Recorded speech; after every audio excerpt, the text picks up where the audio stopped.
Okay. In theory, live. Checking my phone. Checking the phone. Got the email. Live! Greetings! Stay a while and listen. To me, Marauder EX. So, Jess is here. They're moving their car. But Jess will be joining me for this stream. So, yeah.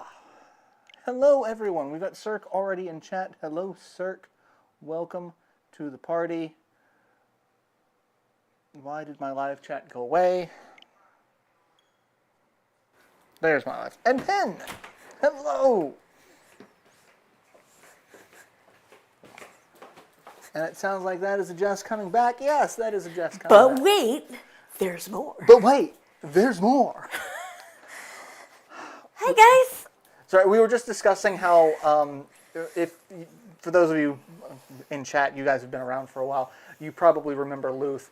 We really feel like in another alternate reality, Luth could have been the next Billy Mays, complete with. But wait, there's more. Yeah, definitely.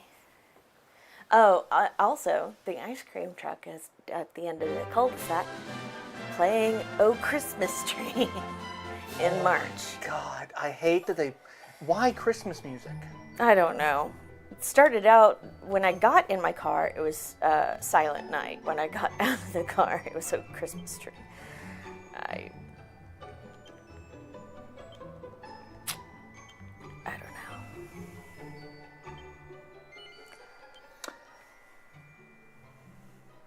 Having ribeyes and rice and tasty. I had barbecue. I ordered from the barbecue place for lunch again today, since they deliver to work. We're gonna do 2D mode because it's adorable. I don't know what I'm going to eat for dinner. I have a whole lot of stuff that's fairly easy to make because I got it for while I was working. So I'll probably have some beef and barley soup, honestly.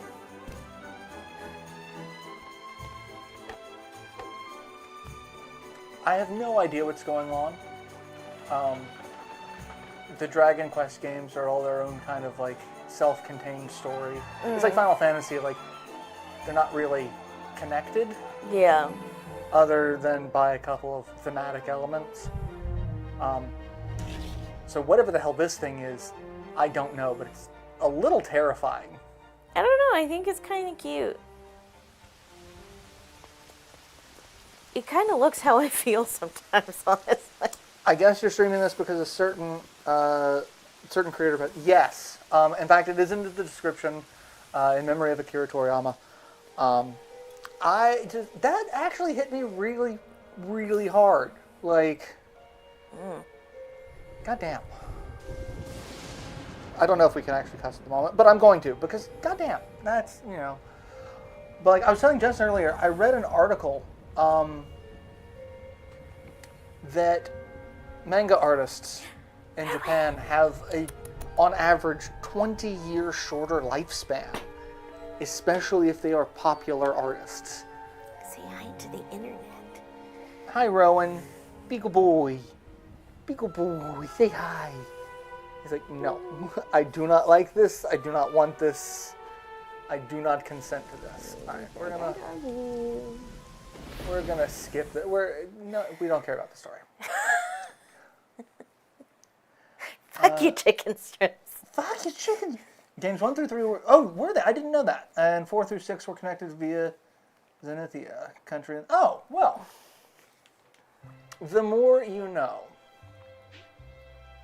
So this game was fun because it has a classic. They did the entire game in 2 versions, in this kind of classic 2D mode, as well as a full 3D mode. And at the beginning of the game, you get to pick which one. I don't know if you can switch as the game goes on, but yeah. But I kind of wanted the classic potions dance. That wasn't quite like the potions dance from the game we streamed before I left. Unicorn Overlord? Yeah. Yeah. Yeah, that was an entirely different Potion potion stance. Which I got the collector's That was a Poor Things potion stance. I got the collector's edition in, and I have been playing the hell out of it. Awesome. I love that game so much. I tried to look through the rules of the card game that came with it, and it is like, I feel really good now because I'm like, my card game is nowhere near this complicated, and this is just a little add-on thing for a video game. I feel good about it because, like, I was really expecting this card game to be either very similar to what I came up with to the point to where it was going to frustrate me that someone beat me to it. Yeah. Or it's just so incredibly complicated. Okay, sure. Oh, gosh. So Cass and I played the game. Not the game, which you just lost, by the way. It's a card game where you have... I keep smelling Cinnabon. Like the icing specifically. And I'm either... Are you having a stroke? It wasn't one, apparently. I think it's a combination of your fabric softener and the beer. So, like, I can smell half of it. Interesting, because this is a magnolia scented. Oh. Or no, sorry, honeysuckle. Show you a honeysuckle. I'll suckle your honey. I mean... Ladies. But you have two piles, or sorry, you have 4 piles, 2 descending and 2 ascending, and you have to play in the piles in numerical sequence, but you can't tell each other what cards you have in your hand. You can talk your way all the way around what kind of card you have in your hand, but you can't ever specify, and you can't ask the other person. Turns out Cass and I are pretty good at it, and I needed to buy a copy because I had so much fun. And it's one that you can play. I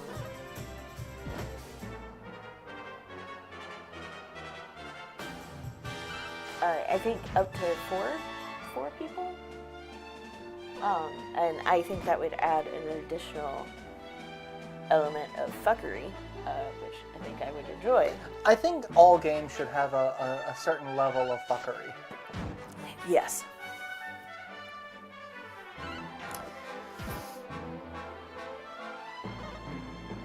Oh, hey, Aaron, I didn't see you came in. Also, hi, Cirque and Penn, I didn't say hello earlier.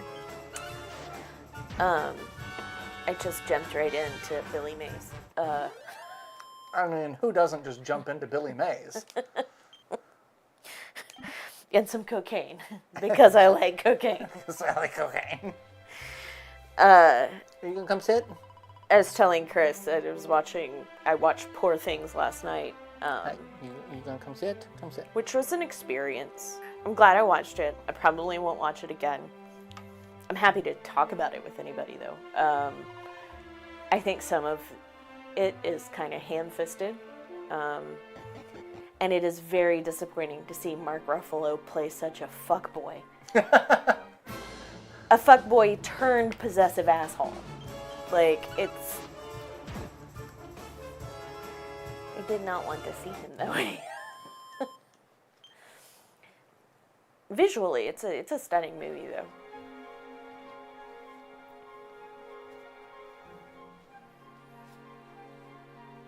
Rowing a cruise, more gold. So yeah, I love one interesting little tidbit is so Akira Toriyama did the character designs for Dragon Quest. He designed the slime enemy. Okay. That is one of the now most iconic, because it's like, look at it, he's just so fucking adorable. Little blue slime. Because apparently the original was, he was just kind of a slime. Like, it was slime, and he's like, no, let's go with making some of the enemies, like, a little more cutesy to Yeah. To kind of like differentiate it from. And here we are. Rather than slime is like an effect.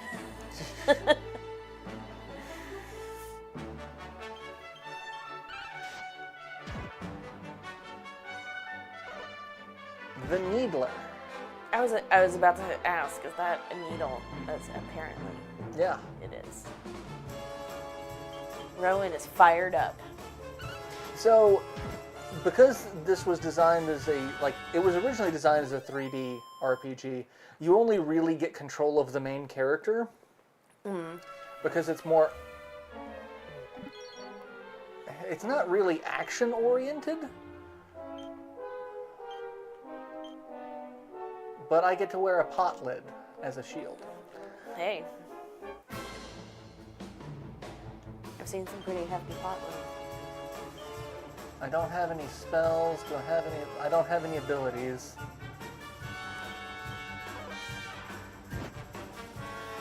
So I think this part of the game is going to be real boring. Because it's just this. But I still love that. What are you doing? Hey there, Zegs. This game is a classic. Zez or Zez? Could be Zez. Could be. I don't know. How do we pronounce your name?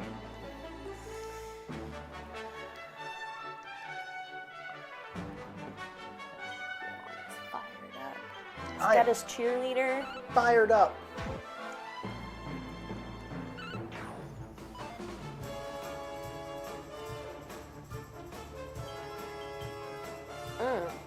He does a little dance. So, while I was in Kentucky, I took a brief trip to Indiana for HorrorCon in Evansville, which apparently this is the biggest one they've had so far. They moved to a different venue. They were still checking people in at like 1 in the afternoon. I met Bam Margera. And my sister GM'd. Apparently, you got it right the first time, Zex. Hey. They, by the way. But yeah, she GM'd a game designed by Grant Howitt. Okay. And I can't remember the other person's name. And the theme, the premise of the game is you are stuck in someone else's dream, and in order to get out, you have to kill the dreamer. Okay. So the whole thing is like Inception, but murder. kind of.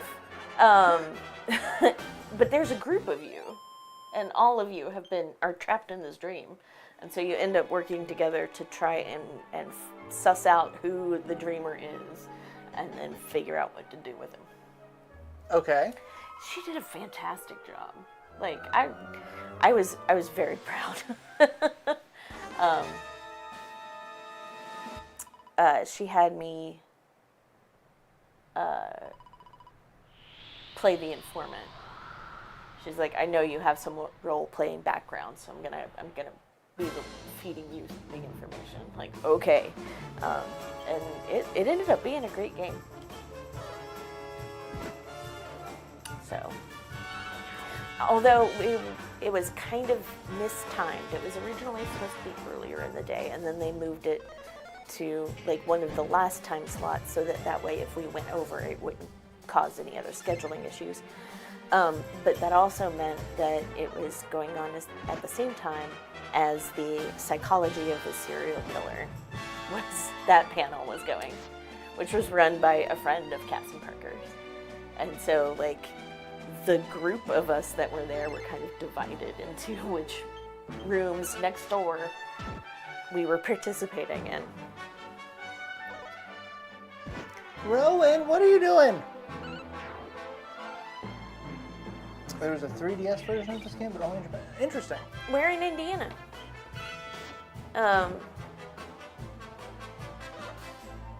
I was raised in Kentucky, so I have some feelings about Indiana. But I also lived in Indiana for a little while because little Louisville across the river was cheaper. Chris was originally from Indiana. Really? Mm-hmm. That explains things. Right? Wasn't it? Great Bend.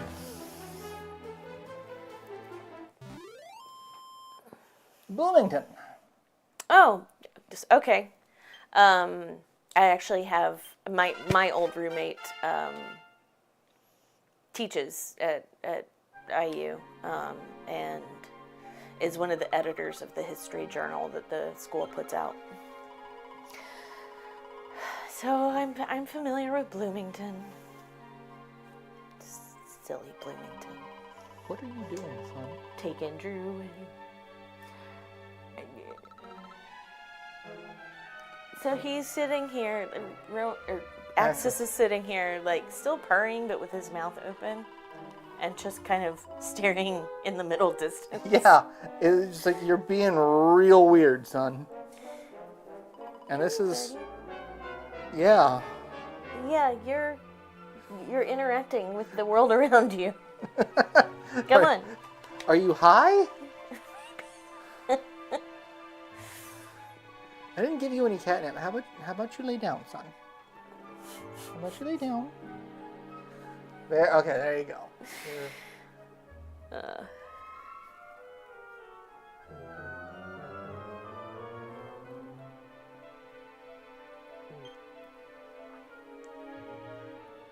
Don't let your nerves get the better of you. Oh. That's unhelpful advice. Get Right? counseling, and if you need to, medicate. Have you met me?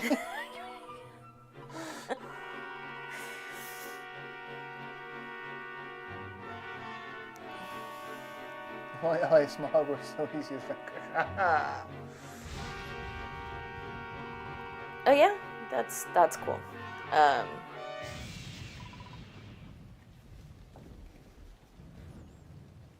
Yeah. I guess IU's okay, except in sports, in which case, fuck the Hoosiers. It's so disappointing that my sister became a Hoosiers fan. So there's an element of Kentucky, as well, especially the closer you get to Louisville, where it's only identifies as the South for, like, Derby, when we have all the tourists come in. Otherwise, Louisville is a very Midwestern city. And you can definitely tell that Cass has had much more exposure to living in the Midwest. And I have living in the South. And so we have very different, our cooking styles even differ in that way.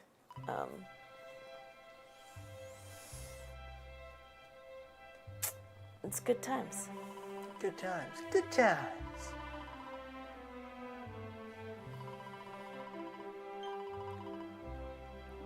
What are you doing, son? Do you want to come say hi? You could come be social.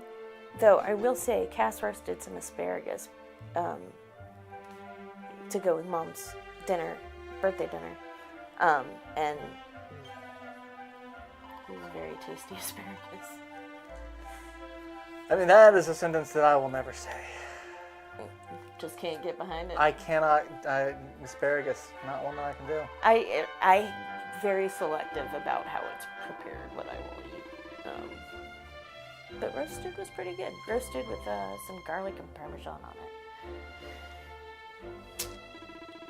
Pretty tasty.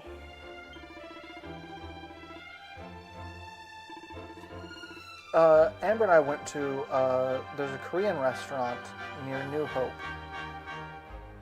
that one of her coworkers suggested. And it's really neat because it's a very oddly shaped building.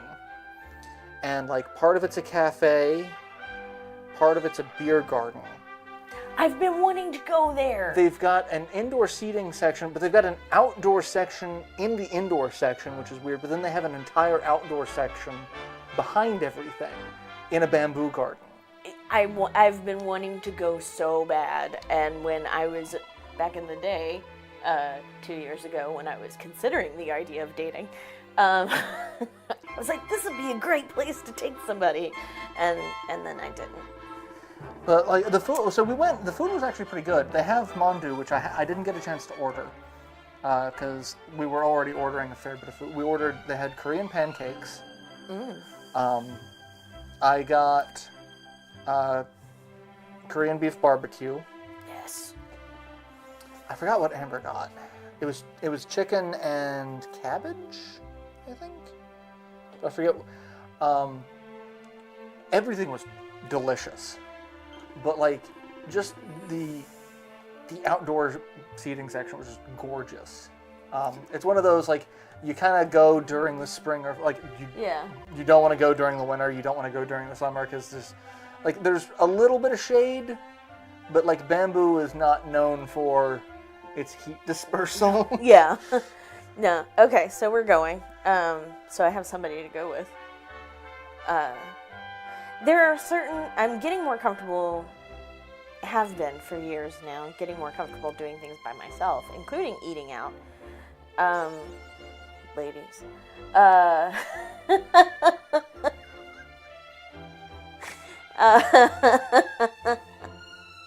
Sorry, I couldn't let that one go.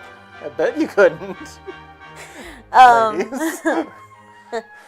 But, there are some like restaurant experiences that I just feel like have to be shared, and something like that sounds like it needs to be a shared experience. Yeah. I'm very glad to hear that the food was good though. Did you try any of their kimchi? I didn't try any of their kimchi. I love kimchi. But yeah,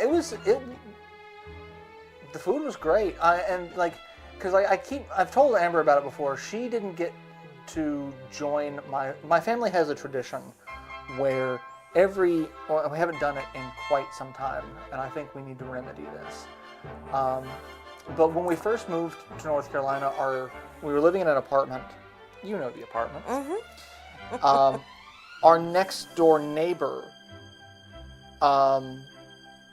it was a couple, and the husband was from South Korea, like first generation. Like I don't know how I don't remember how they met. I was really young, but like he moved from South Korea to the U.S. to be with her, and they had 2 kids, and I was friends with their son, but she taught us how to make mandu, which is basically Korean egg rolls.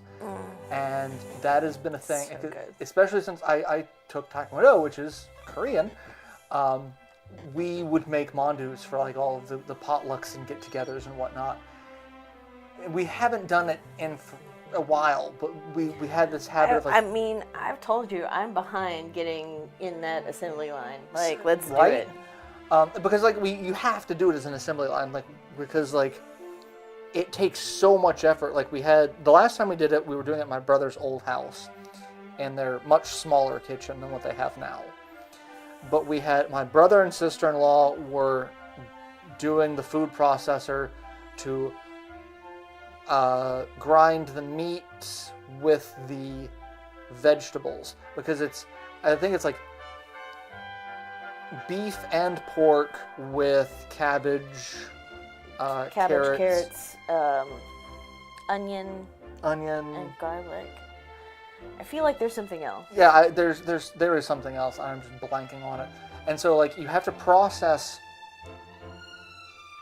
You want to process it in small batches because you don't want it sitting out, because the water from the cabbage will seep in, and that gets to be a pain. So like you have to squeeze out all of the water from all of this, process it, then you got to put it in the wrap, and then deep fry it very quickly. And so like we just had an assembly, like my brother and sister-in-law were doing the food processor, me and my mom were doing we were rolling into balls, and then Libet was doing the packing it into the wrapper, the egg roll basically, and then Dad was deep frying. Yeah. And like we just had that line going, and that was the only way you could make it. Because we've made it so many times, and like if you don't do it quickly, it can go very poorly. Maybe we should talk to your parents and see if we could do that for your birthday, since it's a milestone birthday this year. You know, I keep trying to figure out what to do for my birthday, and I have no idea. Libet was asking, "What do you want?" I'm like, "Give me money, I'll buy a PS5." And so that's what I've been telling. It's just give me money, I'll buy it. Because like I don't own a PS5. I really have not been able to talk myself into buying one on my own.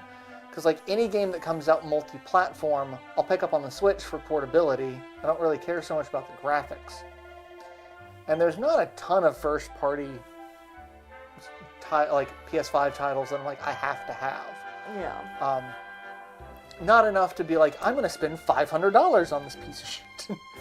So I'm like, well, if people give me money to contribute toward that, because like I actually originally was not planning on buying a Switch. The year that I got the Switch, the Christmas before that, because it came out in February or March, my parents asked me Christmas before that, what do you want for Christmas? I'm like, I actually have an idea, because I couldn't think of anything for Christmas. I'm like, how would you feel about combining a birthday and Christmas present and getting me something in like March? And then what? So I told Dad about the Switch. I'm like, because I just had the Wii U, and the Wii U was kind of a flop. Yeah. And it left kind of a bad taste in my mouth. And so I don't think I actually ever did anything with the Wii U. I mean, the only opportunity I would have had would have been over here. Yeah. Like, the only thing that I've really done with it is I've modded it to have all of my games on a hard drive instead of putting them on... And, like, I have to go back through that process because some of the games require an update. I don't know if you remember Captain Toad. We actually did it for your sister's birthday one stream.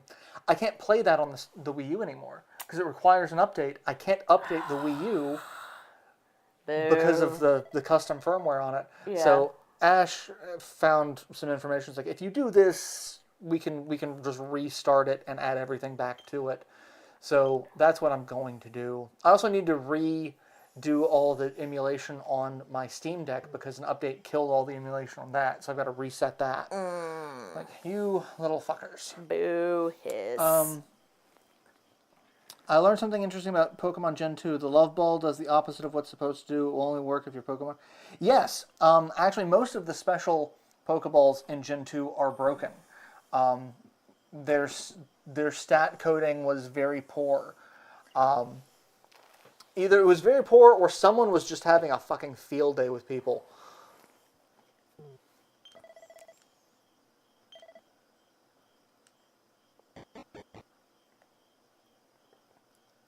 I have no idea where I'm supposed to go. I've not been paying attention to the story. I'm just kind of... Just dicking around. Like, well, I can't leave the village. At least not that way. But I know from games like this, anything that looks out of the... like...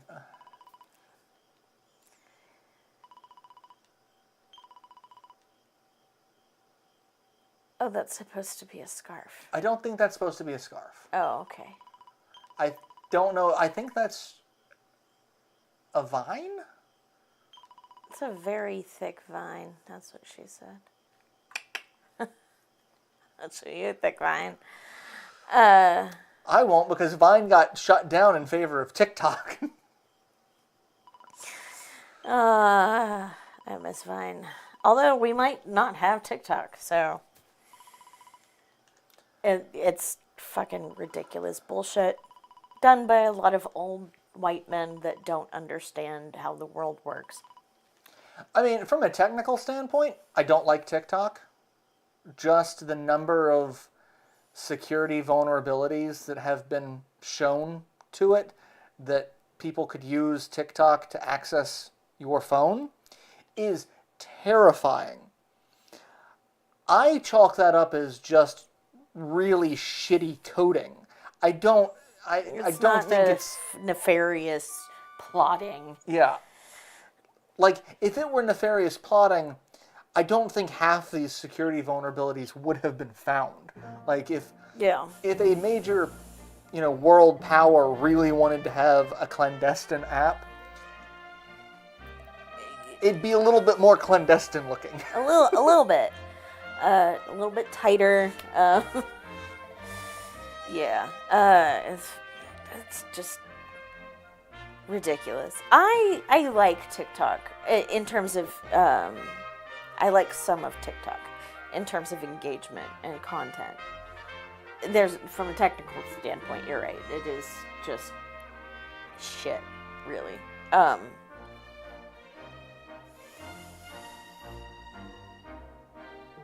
I feel like I should start being more active on TikTok again. I wanted to learn how to do YouTube Shorts. I honestly, I think my partiality to TikTok is simply because that's where I found like a bunch of like other non-binary people going through the same bullshit.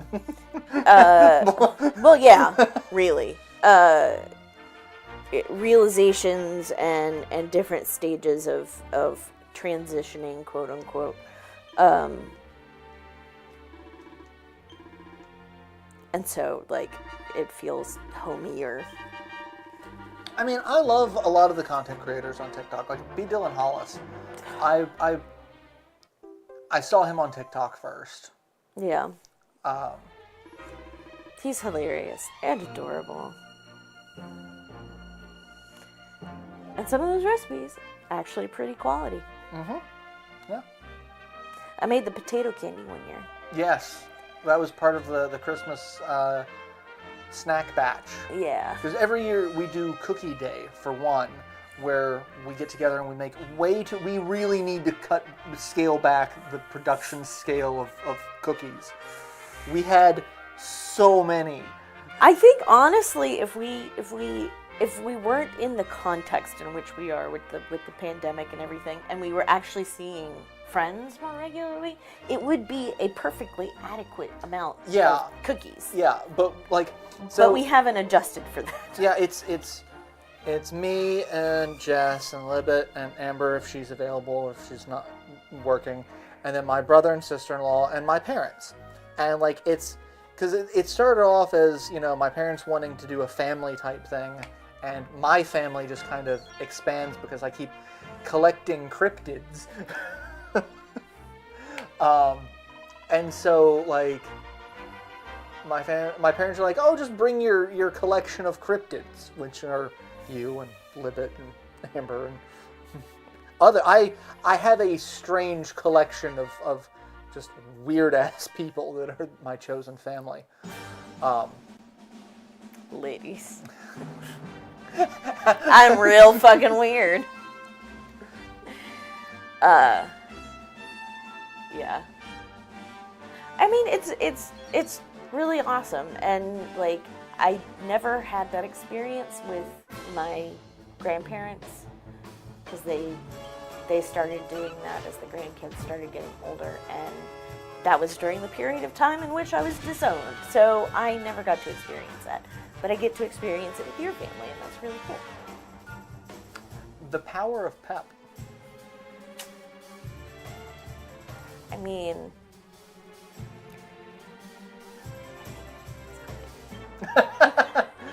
man, I got so much shit done now.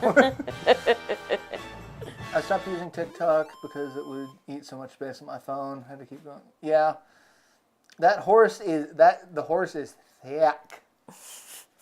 Dummy thick. That's pudding thick. That is pudding thick. That is a thick horse.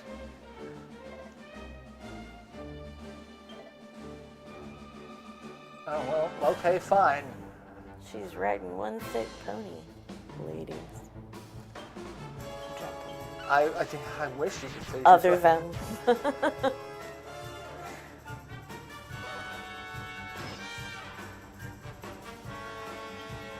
Oh man, gonna have genuine stuff in my head.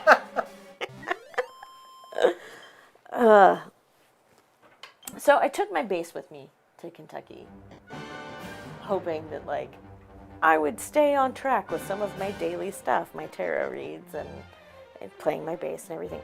That was very wishful thinking on my part. I did play once while I was up there, but He's a cruel cumber. oh my god!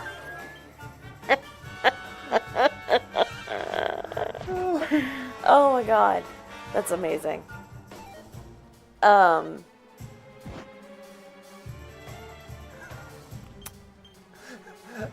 Pickle Rick. It's he is a cruel cumber.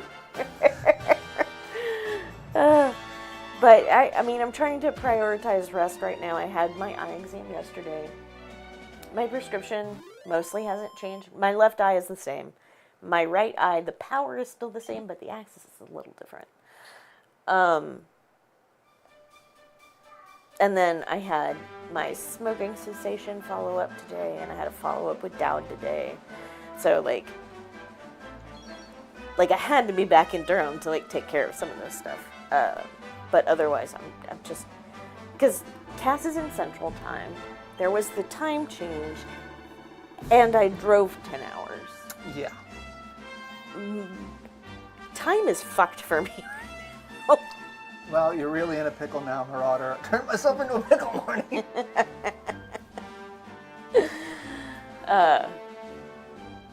But yeah, so on top of trying to prioritize sleep, I've been playing my bass, and I got into a Stone Temple Pilot, like, I'm just there right now. So I've been playing Plush and Sex type thing, and, you know, the standards.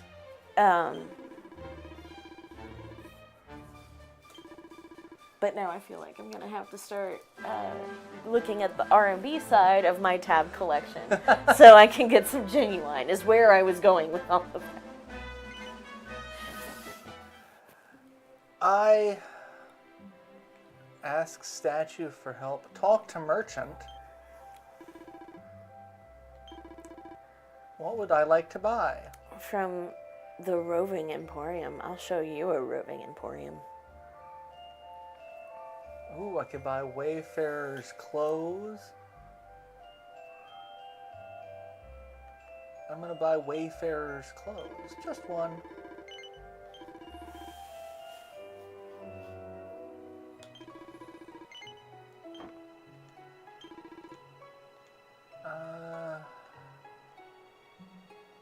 I can buy a bandana.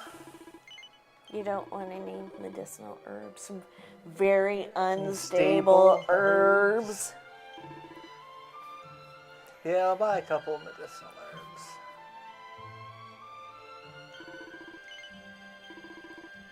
What is it? I pronounce it herbs because there's a fucking H in it.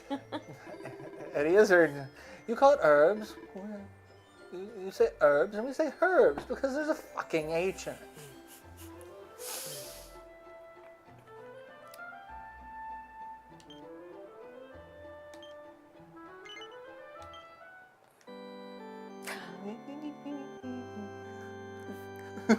Sorry.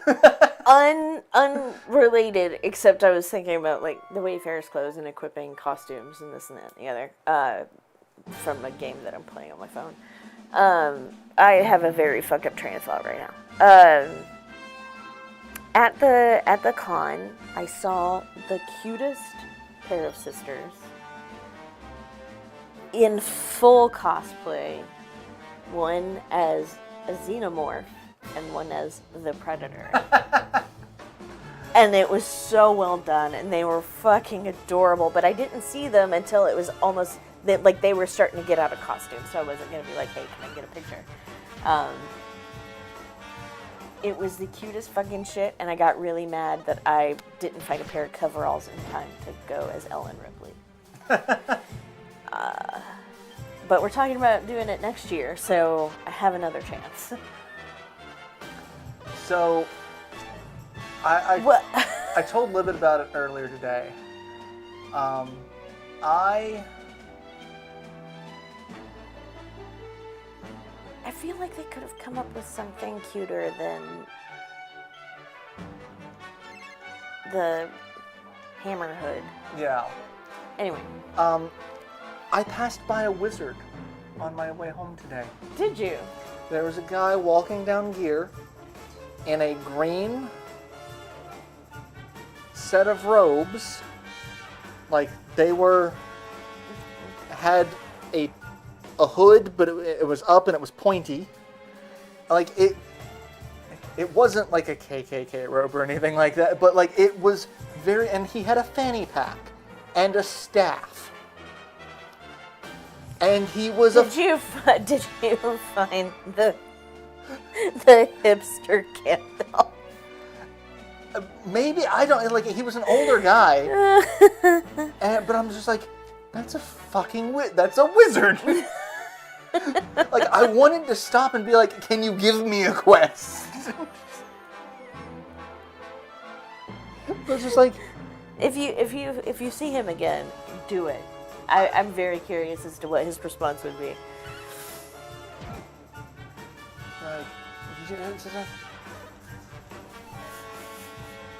Like, I have seen some interesting things in my time living in this city.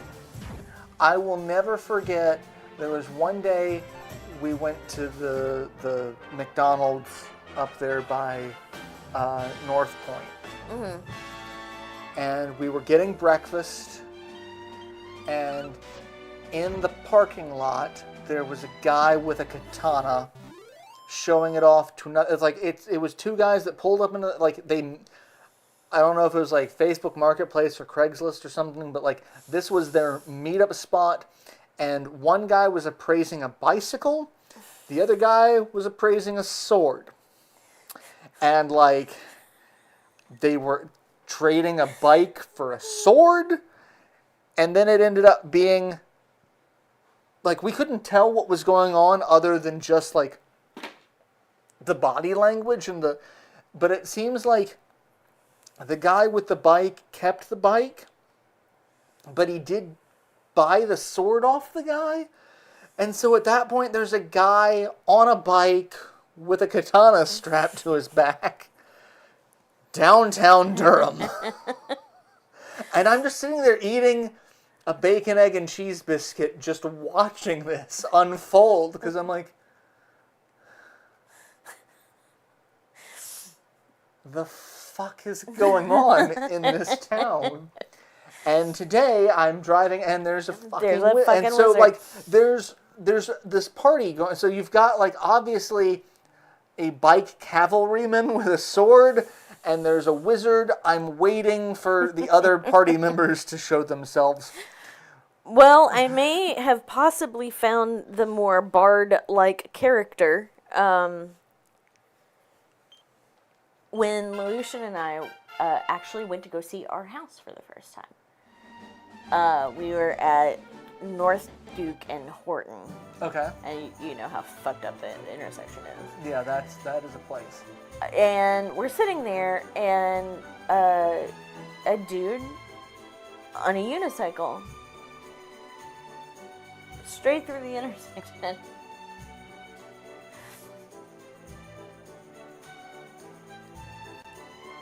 And if that doesn't scream bard energy, I don't know what does.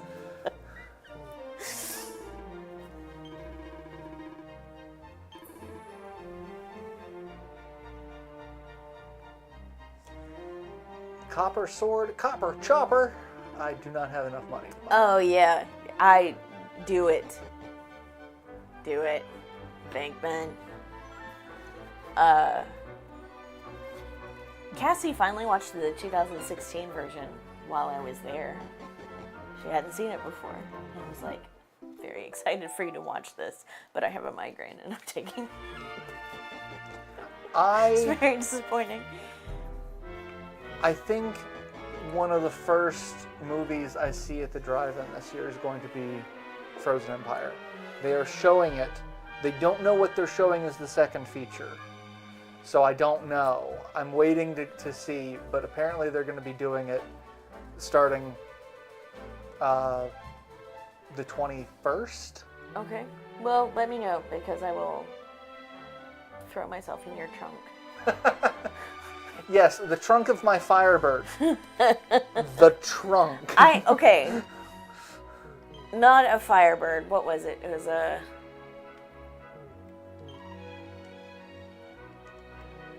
God, I can't even remember what it was. Similar body style, though. There were 7 of us going bowling, and obviously we couldn't all fit in the seating. So Francine and I rode in the hatch. We were the smallest people.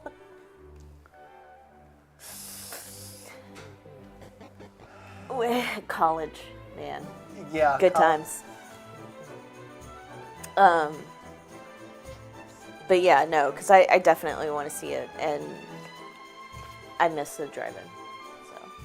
I mean, I've loved going to the drive-in. Like, I kind of like that better than going to an actual theater. Depending on the weather, yeah. Yeah. If it's too hot, I want to be at a theater where it is very air conditioned. Yeah, where there is so much air conditioning. But otherwise,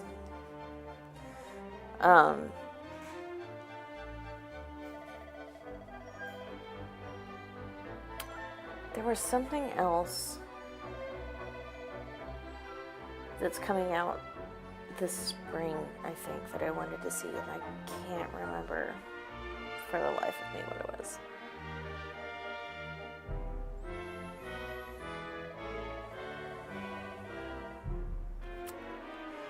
Yeah, I don't know.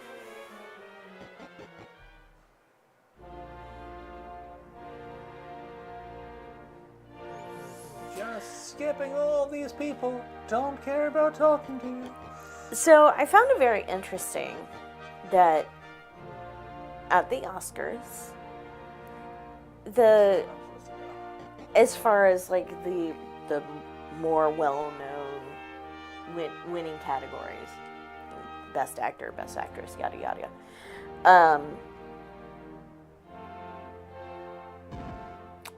That the only nod Barbie got in those categories was for Ken.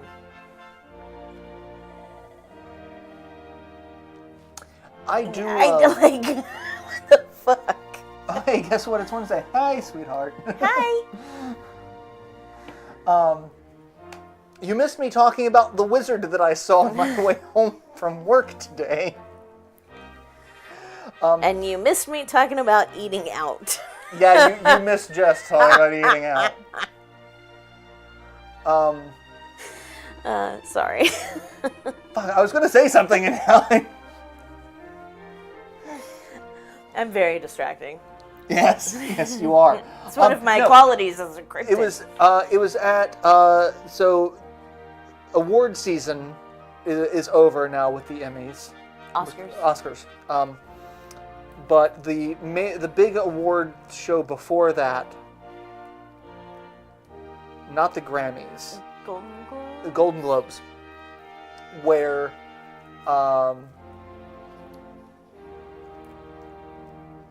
someone won something for, well, it may have been the Grammys, but Ryan Gosling was there, so that's why I don't think it was the Emmy or the Grammys. And Ryan Gosling was there, and someone won something for Barbie, specifically for the Ken song. And just as like you could, like they were camera on him as well as the winner, and like you just see this look of dejection on Ryan Gosling's face, like, motherfucker, I'm gonna have to perform this at the Oscars now. Like, and he did. And he did. Did you watch it? I didn't. You have to, because surprise guest Slash plays in it. It's fucking amazing. Oh, well, hey.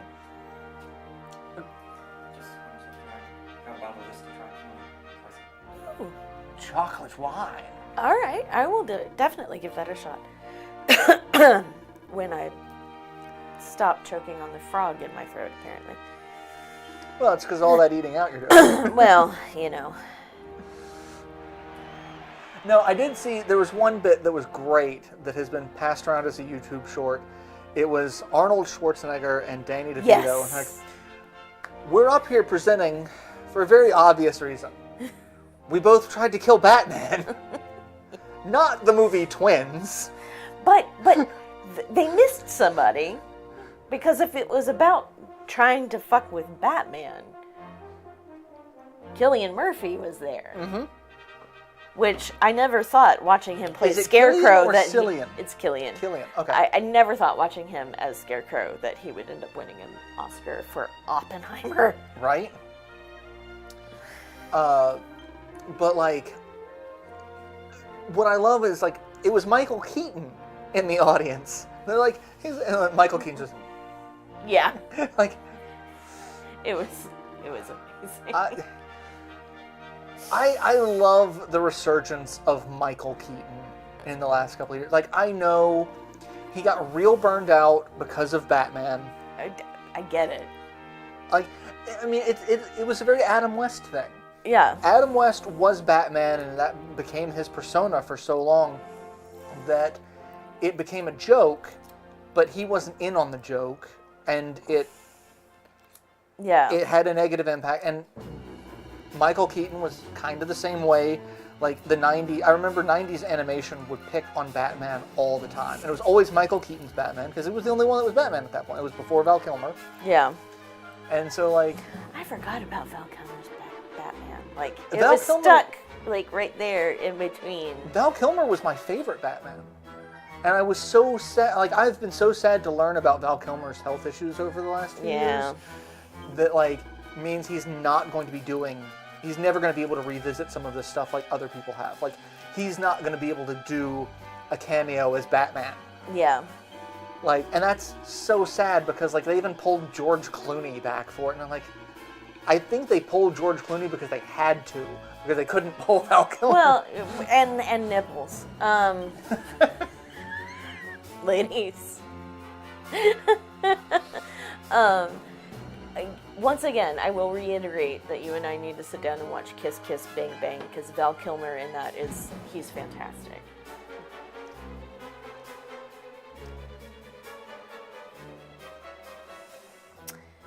I realized it was Wednesday from the lot. I mean, but you realized it was Wednesday. You did. And anger frequently helps me with my fitness. I would remove the quotation marks, except that I don't have a routine around it. I mean, it helps me with fitness. It helps me with yard work. Fitting this whole-ass Costco chicken in my mouth.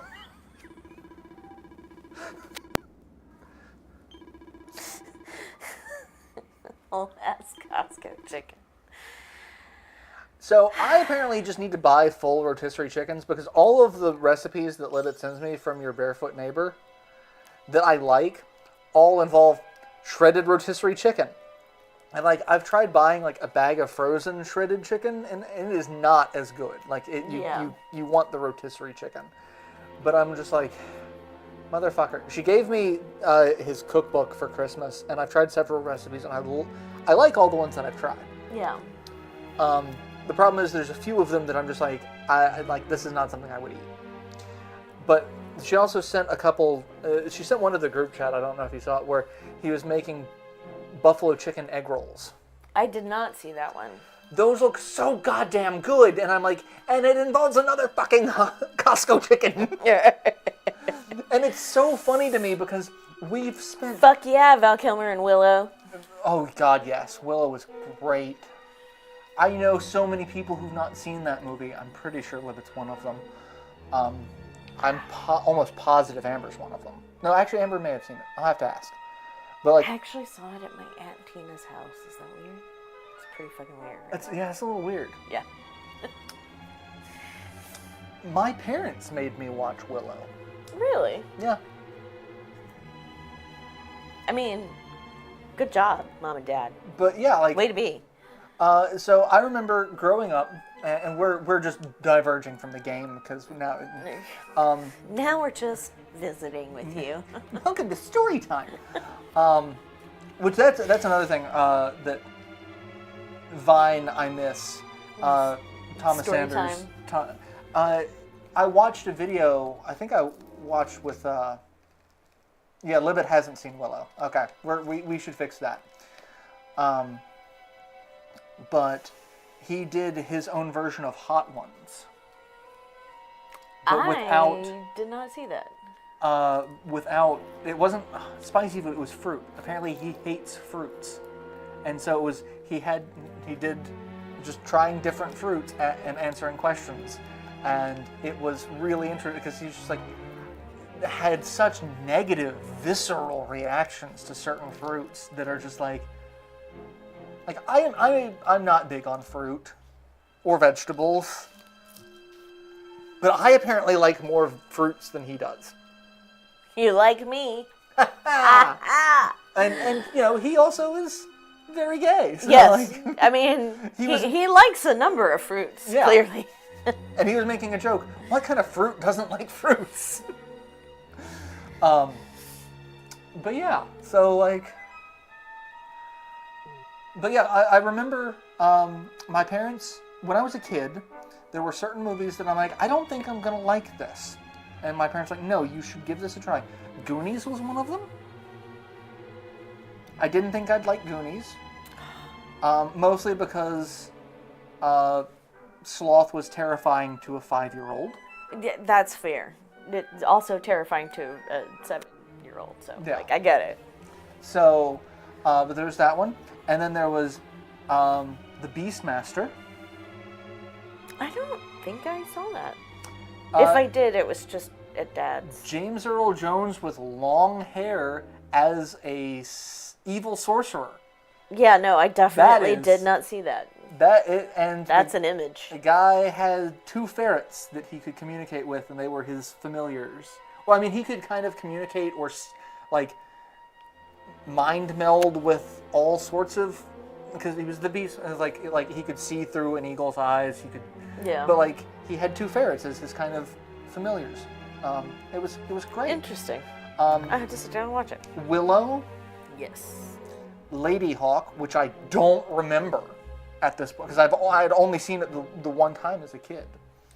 I don't remember either. I know I've seen it. Right? Like it's one of those like, but and then I went back and I found the Masters of the Universe live action, which I told you about.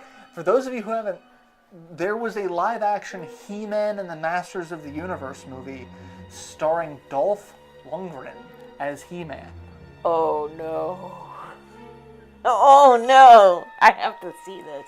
Yes, you Sounds do, like a fucking train wreck. because it is, but it's the rest of the casting that is just mind blowing. And there's a couple of people like I don't talk about it if in chat if you've seen it, but because I don't want this casting to be spoiled for like because I want to watch this with you like sometime next. This is gonna be like a try not to laugh situation. Like maybe come over early next Wednesday before the stream and we will watch this because I watched it the other day and I'm like, I am way too sober for this movie.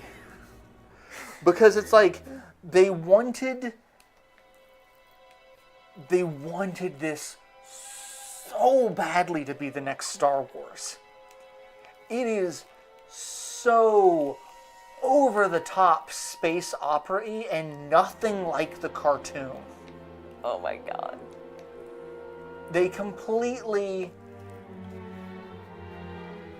They cut out Orko.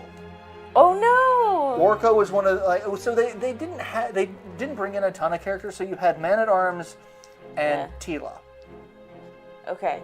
his daughter, Yeah. and He-Man, and those are Like the heroes. And then you had Skeletor, Evil Lyn, Beastman, and then like 3 relatively unknown. One of them was called Blade, and he was just a guy with... Was metal on his face and 2 swords. Oh. But it was not Wesley It Snipes. wasn't Wesley Snipes. Damn. Okay, that one's good. Meg Foster, because that's one. But yeah, don't spoil it. It's the 2 normal human characters. Well, there's 3 normal human characters, but the 2 lead that are normal humans. Like, oh my God, it was so.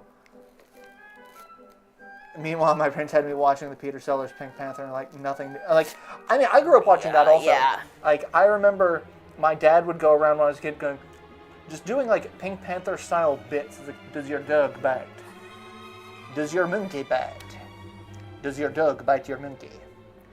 Does your monkey bite your dog? Do you and your monkey bite your dog? Do you and your dog bite your monkey? Like, That sounds very much like your father. Right? That's a very him thing to do. Oh man.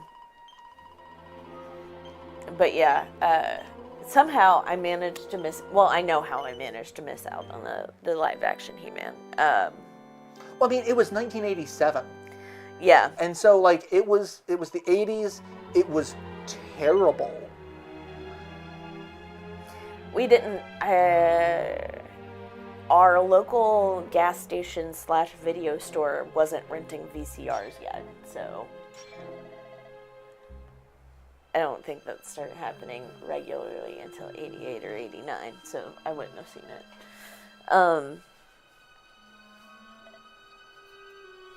But yeah. So my Strange Masters of the Universe thing is their Christmas special, which is wow. That is, I mean, it's... Not as wow as Star Wars, though.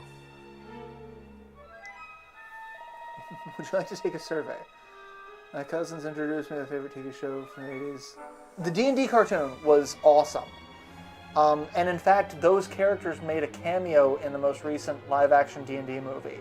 It's a split second, blink and you'll miss it, but in the arena during the maze sequence, the characters from the D&D cartoon, which were all just like basically, I am a class and I have one thing that defines me as that class. Like, it was like that one team that was like, we're ready to go. Yeah. Well, no, so and it's like they're in the background fighting a gelatinous cube. Yes. That was it. Like, classic.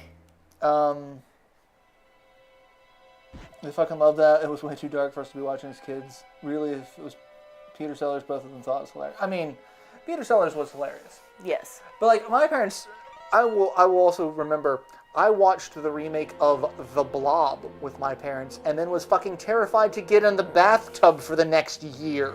I mean, I was 16 when I watched it. I still have trouble walking past storm drains.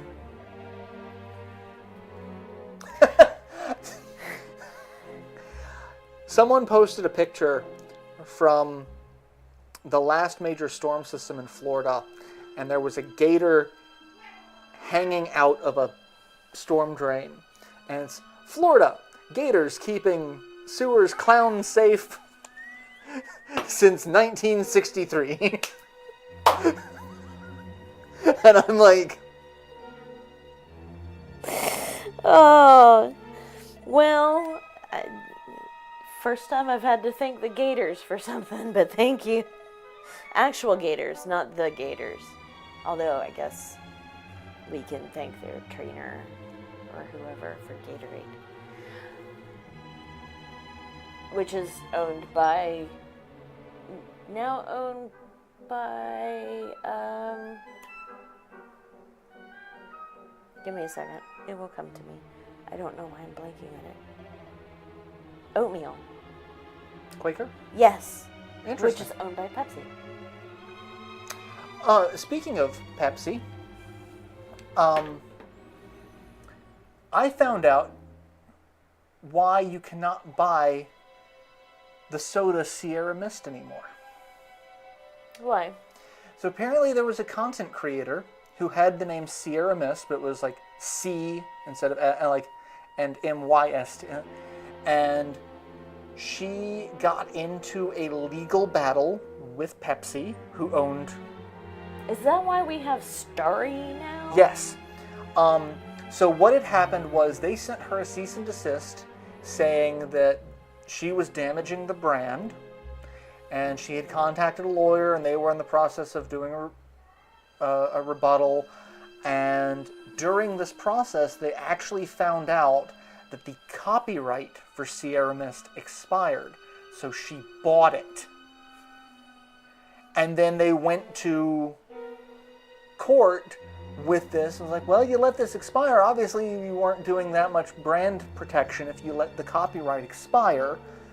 And so Pepsi ended up dropping their cease and desist and their lawsuit because they were going to take her to court, and rebranded. And like, obviously it's not like, it was a very hasty rebrand, but like you could see it's like the soda is the exact same. It's Sierra Mist, just a different name, but they're like, oh no, all new flavor, like we've retired. No, you got punked. I mean, the litigiousness aside, I do seriously appreciate somebody doing the research and being like, oh, that's mine now. Well, so, okay, one thing that High five for good research. I can say that, so I don't like Nintendo's overly litigious nature. Yeah. They actually just sued and won against the company that was the company. And granted, the company that did this, they made mistakes. But because of them making mistakes in a capitalist society, the Switch emulator and the 3DS emulator have been discontinued. The Yuzu and Citra emulators both have been. Yeah. And like they had to pay like a couple of $1 million to Nintendo. Oof. And like the problem is, it's like Nintendo's taken people to court before for emulation, and the problem is like it's not the emulators themselves, because it's been ruled that like, emulators are perfectly legal. It's how you use them, and you know how like the ROMs themselves, because like that's the problem. Like if you illegally distribute ROMs, that's where it gets right. But like if I have a game, I'm legally entitled to make a backup of it myself for digital purposes and use emulation for, like, that's all perfectly legal. Yeah. And so they were doing things like having specific builds behind a Patreon subscription. And so like that's where it got into some issues. Yeah. But so Nintendo sued them, and I'm not happy about that. But one story about Nintendo that I find really fucking fascinating is they found out that back in the 80s, some no-name porn studio did 2 movies that are parodies of Mario. And they're just, it's such a poorly done parody, because like, you know, 80s It's a porn, plumber showing up at the door. Well, not even that. Like, they were computer programmers. Oh my god. Like, they didn't even go for this is, you know, like, I'm here to fix your pipes, or, you know, like, you could have kept them plumbers. There's And you no didn't. dearth of jokes there. And so, like, they were terrible, terrible adult movies. I'll show you laying pipe. Probably better than that. But B, Nintendo bought the rights to both of those movies, bought all production copies, and destroyed them. Because they're like, this is just, A, it's damaging to the brand, but B, it's just bad. Like, it was just bad. Like, the few scenes that have been released are just like, I will say I've seen a lot of 80s porn. Just take that how you want. I've seen a lot of 80s porn. A lot of it had at least somewhat respectable production values. This, it was on par with the 1990 Bob Hoskins movie. It was just so bad. That's a hell of a comparison. That movie was so bad it drove Bob Hoskins to alcoholism. I mean, it was really bad. And yeah, so Nintendo started off. They made cards, playing cards. Mm-hmm. One of their top sellers was porno playing cards, because they were kind of okay. I don't want to say they were partnered with Yakuza, because that's never an accusation you want to make to a Japanese company, because they get real defensive about that, even if it's true. And I don't want their lawyers especially to if it's true. But they partnered with a cab company, that specialized in discreet taking people to brothels. And so Nintendo made the playing cards that kind of advertised brothels. And there's just a layer of organized crime on top of this that just screams, yes. Yeah. But or another Y word. The guy who I earlier who was talking about the singer, he did a clip about that, about Nintendo, and they're we totally didn't partner with No. But yeah, they started Nintendo's been at first. They also did Hanafuda cards, which Hanafuda is a game that I would love to get into. It seems so fucking complicated, but also so simple at the same time. I actually have an app on my phone, and I play. I mean, you can only play against whatever computer, whatever.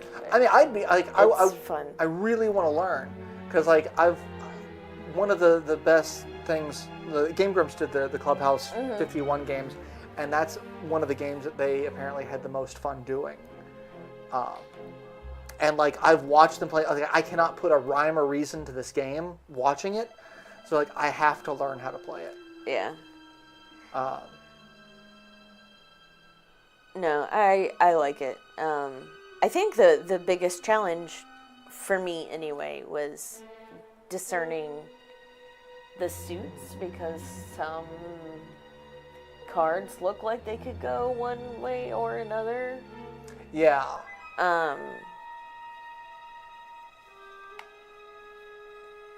But I like it. It's fun. Hello, kitty boys. What are you doing? We got both of them. What are you doing, kitty boys? It's like, we know what time it is, and you will be giving us a TREAT soon to get us out of the game room. Actually, I need to feed them dinner. I've been feeding them later because Rowan, especially with the time change, decided that 5 o'clock in the fucking morning is the best time to attack my door and demand breakfast. So I said, I'm going to feed you later. So I started feeding them around 8 in the morning and 8 in the evening, giving them a full 12 hours in between to try to... Yeah. And I've pushed it back to later in the morning and later in the evening, so that it's a little later in the morning, because it used to be I'd feed them at 7, and so Rowan would start in at 6 and 6:30. Well, or sooner than that, depending on. If I was here, he would start banging on the door at 5:30. So I've pushed back to feeding them later, though Ash might have fed them. I don't know. I won't know until I actually get upstairs and see how they act when I get near the food dish. But yeah, no, I think they pegged me for the sucker that I am. What are you gonna do? Hi, kitty Are boys. you being an asshole in the morning? I'm just an asshole all the time, but I'm cute, and therefore I get away with it. You'll have to teach me that trick.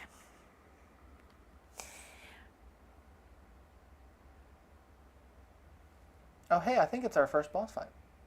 Oh, hey. I love how we walk up in there. I mean, of course, faceless soldiers just die. The hero has to remain.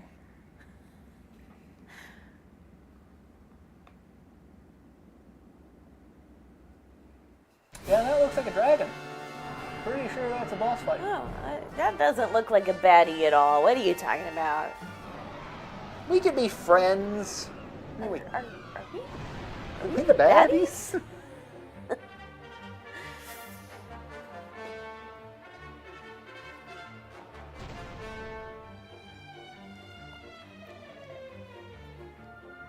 We stand and fight, we're dead. Let's get the heck out of here. Or we're just going to run from... I mean, okay. He just really wants to be friends. I just want a hug. It's been very lonely. Little touch star.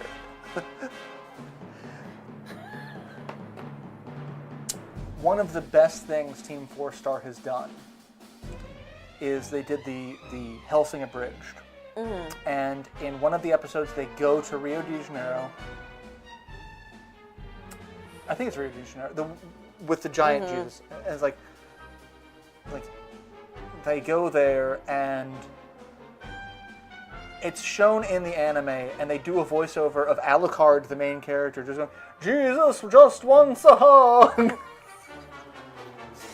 I mean, really, he might. It's, you know, reciprocity of affection. It's kind of what a hug is. Or should be. You know the weirdest thing? Why doesn't Sega or Sony come after people? So Sega didn't come after people who made emulators, but they will go after people who make fan games if the games use unlicensed assets. Nintendo does the same thing. Like, one person rebuilt the Mario 64 engine in Unreal 5. And the problem with that project is it got shut down because he actually used code from Mario 64 that is copyrighted. And that was the problem. Like, everything else that he wrote himself was fine, but the code that he directly pulled from the game was unacceptable, because that Nintendo's protecting its intellectual property, blah, blah, blah, blah, blah. But Sega was the same way. Sega went after, before Streets of Rage 4, there was a Streets of Rage fan game that was being made that was basically just direct sprite rips from all the previous games. And they sent a cease and desist to that. Sony actually took the company Bleem to court in the 2000s because Bleem was making an emulator that you could play PS1 games on the Dreamcast or on the PC. And Sony tried taking them to court, and that failed miserably. Because the emulators themselves are fine, and especially those emulators, because they did not use any of Sony's actual assets. But Sega, in recent years, has actually become a little bit better, and they will talk to people who are making fan projects before just shutting them down. So Sonic Mania, the lead developer for that, Christian Whitehead, started off making Sonic fan games and coming up with... So, like, at that point in time, Sega had been re-releasing these games. So, like, Sega's been re-releasing the original Sonic games since the Saturn. I have Sonic Jam, which is Sonic 1, 2, and 3, and Knuckles on the Sega Saturn. And it is a terrible version of these games because the sound is just so wrong. All of the sound is off. And that's kind of been Sega's problem with a lot of these games, is like anytime they re-release them, like it took them a couple of years to get it right. Either the physics weren't right, or the sound isn't right, or the graphics aren't right, and there's just always this kind of one thing that was off. And so Christian Whitehead, who'd learned programming making Sonic fan games, made a completely perfect emulated version of Sonic 1 and pitched it to Sega. And they're like, okay, yeah, do the mobile. You can do this as a licensed product as a mobile port. So the first iOS and Android version of Sonic 1 was done by him. Oh, wow. And then talked about doing Sonic 2, and then Sonic CD, and then he opened his own studio, and then he pitched the idea for Sonic Mania, and they're like, sure, go ahead. And Sonic Mania, to this day, is still one of the best-selling Sonic games. And they are not going to do a sequel for whatever reason. I'm disappointed in that because I really wanted more Sonic Mania. It was so cute. I loved it. But, like, Sega's actually been working with a lot of independent... So, like, they've licensed Sonic out So being a little more Neil Gaiman and less Anne Rice. Yes. In fact, Speaking of fanfic, sorry. Streets of Rage 4 was not done internally by a Sega team. It was done by .emu. Emu? I don't know. .emu. I don't know how to... it should be Emu, but yeah. Who knows? So, like, it was not an internal Sega team working on it. And it seems like that's what they're kind of leaning into, because it's like, I really think a lot of people at Sega aren't as passionate about certain franchises. Like, I'm very passionate about the Shining series. Obviously. No. And, like, if I had an ounce of programming skill, I'd be like, I would make a fantastic Shining game. I could come up with so many good ideas. Like, especially now that Unicorn Overlord's on, it's like, there's so many good ideas for a tactical Shining Force game that you could redo that would be awesome. Instead, they've gone with, like, kind of action RPG. Yeah. That just not quite as good, in my opinion. And kind of loses the soul of the original series. But the thing is, like, the company that did the original games, Camelot, is still around. And they have gone on right. So we'd love to do another Shining game if Sega would approach us. Yeah. Like, obviously, we don't have the money to do it ourselves, and we don't have the license to do it. Like, we would need like, if they approached us, we'd do it. Yeah. And I'm like, I want to just take a tire iron to someone and just be like, say yes, bastards. But it seems like they're doing a lot better these days with, like, okay, someone who's obviously very passionate about this IP, they look like they can do a good product. And they we want will to work contribute. with them. Yeah, right? we will work with them. At the very least, it's like, we'll let you develop this, and we'll see how it goes. Yeah. So, yeah. I mean, as much as... Okay, so I have weird feelings about IP as a writer. Clearly, I want my shit designated as my shit, you know? But there are some times when it feels like the definition of IP gets stretched a bit to benefit certain companies over... Disney! I'm sorry. I didn't say it. I had a thing. I had a thing in my throat. It was vaguely mouse-shaped. It's one of those ears just hung right there. But yeah, I struggle with the way, I guess, it's been enforced, I guess is more accurate. So, Sorry, feet back down. I don't want to be tempting the show feet guy. I mean, I actually don't think it's visible on the stream. I mean... Hopefully. I don't know. We'll see. Hi, Axis. The show feet guy will let us know.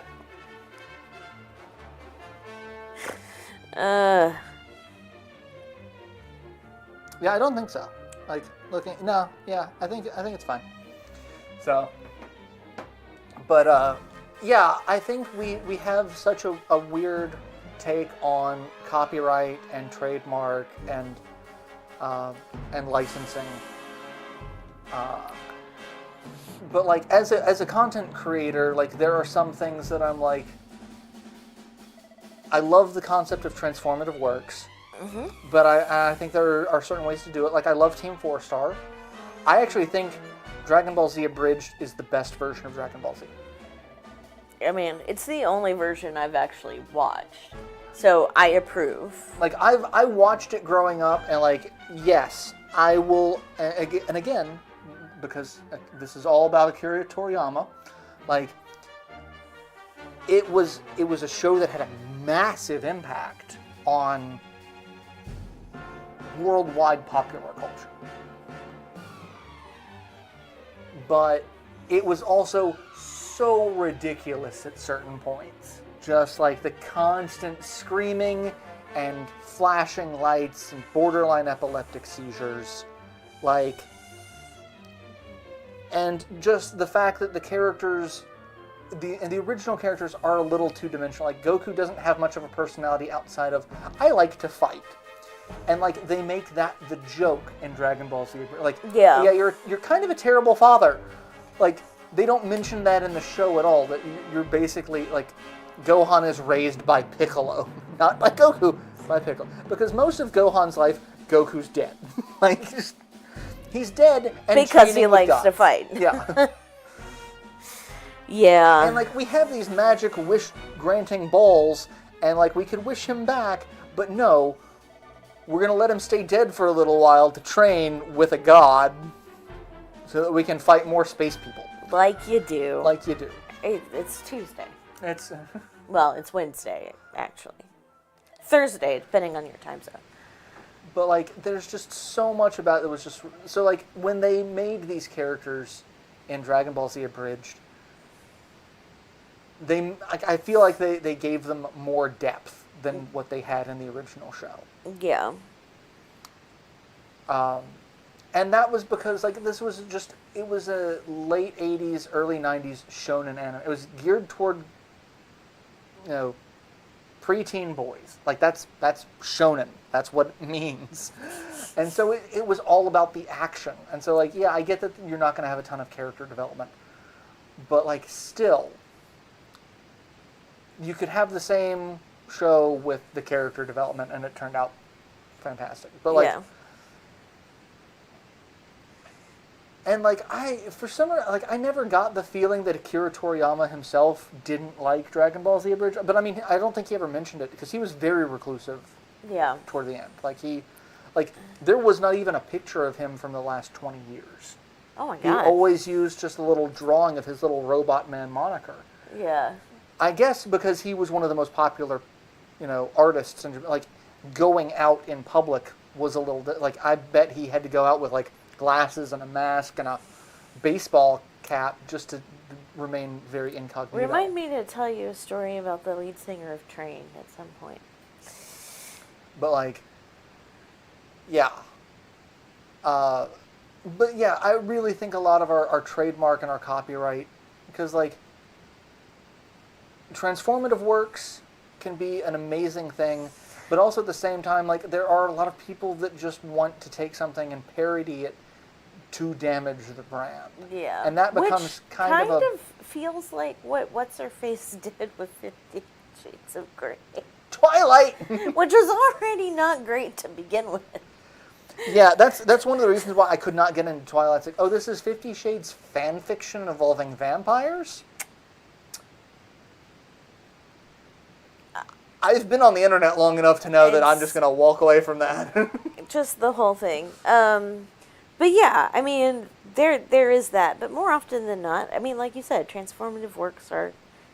Well, I mean, they're transformative. That's what it means. And the work then develops a new set of meanings or additional set of meanings and goes on. Like, otherwise, we wouldn't have most of the pop culture that we have. And, like, you know, again, as a content creator, creating a game, I have a severe hatred of Wizards of the Coast for the shit that they were trying to pull with Dungeons and Dragons. Yeah. And, like, I am so glad Critical Role has developed their own system and that's what they're going to be using from here on out. Because they're Cass was actually watching the one-shot of their new game coming out last night, and at least the streaming the one-shot was very entertaining. So there's some hope there.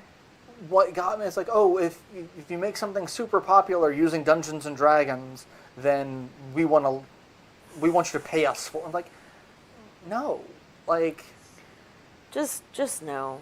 no. Anyway, we've gone on kind of a rant and a tangent, but it's time to end the stream now. Sorry, guys. But yeah. Little... Basically, it just boils down to respect your artist.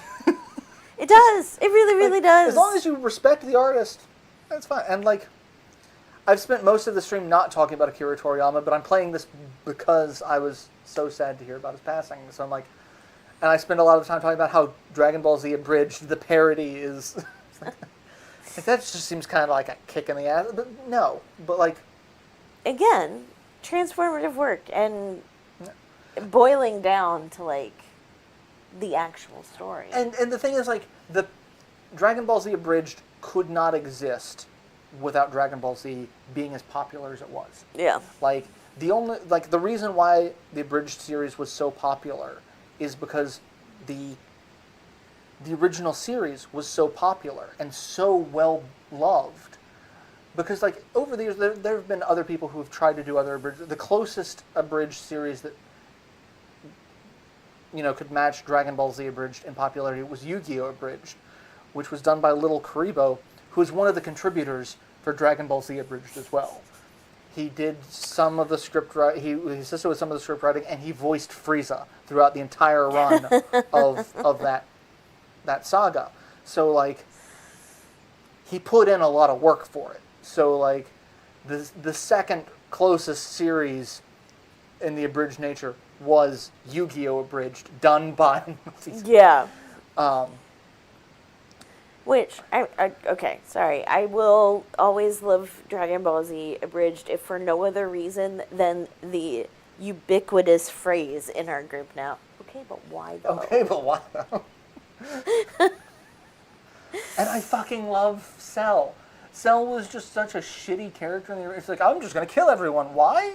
I don't fucking... This is like, well, I want to be perfect, and the only way to prove I'm perfect is to kill the strongest person on the planet, and if I kill him, I might as well just kill everyone else, because none of you fuckers are going to match up. Like, y'all don't matter. Yeah. At least there was some... Provide me with some motivation. What's my motivation? But yeah, anyway, thank you all for tuning in. I hope you've enjoyed what little of the game I actually played rather than just fucking ranting. It's a ranty kind of day. It was a ranty kind of day. But I will be back next week, same hat time, same hat channel, with more live streamy goodness. I don't know when I'm going to get back to recording Mario RPG. I want to finish it, but I'm just playing so much Unicorn Overlord right now. And I will be Let's Playing that as soon as I do it. At least, I may not beat the game before I start Let's Playing it, but I want to get at least halfway through it, so I've got, you know, a much better grasp of all of the shit that they throw at you. There's so much strategy to that game. Yeah. So, but yeah, Wednesday, 7:30 Eastern for more live streams. So stay tuned to that. If I have to cancel for whatever reason, post about it in the Discord. Hopefully next week we'll also get to talk about the Masters of the Universe movie and all of its gloriousness. But anything else? I don't think so. Glad to see you guys. Yeah. Yeah, that's pretty much it. You can wait until whenever that textbook gets published to read some more of my writing, which I need to get back to, but it's just been such a... Since the move, everything's been real up and down. Axis was just being an asshole. Yeah, he was gonna try to pee on something. Yeah. I think he may have. So So I'm gonna go clean that up because he's being a dick because I haven't fed them yet. So, we'll see you later. Everybody take care. Have a good week. Bye.